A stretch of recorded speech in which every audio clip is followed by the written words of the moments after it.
From what we can observe, life doesn't seem to have any clear meaning other than survival and reproduction. However, as somewhat intelligent beings, humans can observe this, and for whatever reason we desire to have a higher purpose to life than just fulfilling our basic biological needs and desires. Religion seems to exist as an attempt to fill this void within us by crafting these higher purposes, like serving God or trying to reach nirvana to escape the cycle of reincarnation, or attempting to reach some other kind of paradise through whatever spiritual means. Sometimes religion can act as an alternate reality vehicle that transports us into a fantastical world with demons, angels, spirits, and a benevolent God who loves us and sometimes answers our prayers or whatever. Occasionally, people who cannot succeed in real life will devote their lives to a spiritual pursuit, such as becoming monks or nuns.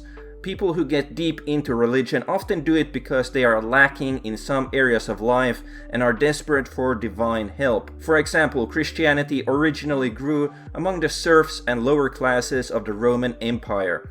This was before Emperor Constantine had his vision of a cross and made Christianity the state religion. From my personal experience before I became a Christian, I had monetary success and fame, but I still lacked a deeper meaning to life.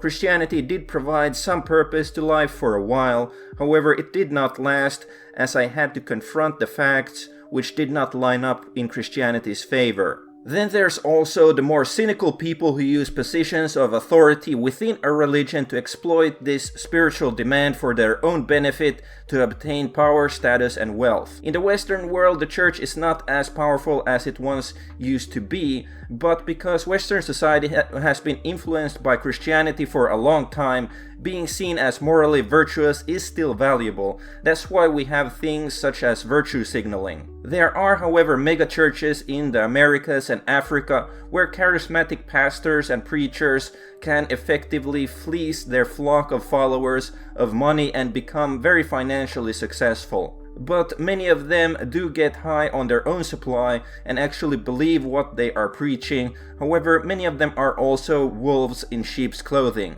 Charismatic religious leaders, both in more obscure cults and also big churches, can scam their followers through a combination of psychological manipulation, emotional appeal, and organizational control. They can use their charisma and persuasion skills to inspire devotion and trust among their followers. They can emotionally manipulate their followers by playing on their fears, hopes, and insecurities. They can even isolate devout believers from their friends and family members to exercise more control. Basically, to sum it up, religion is, in my view, a coping method to deal with the inherent meaninglessness of life.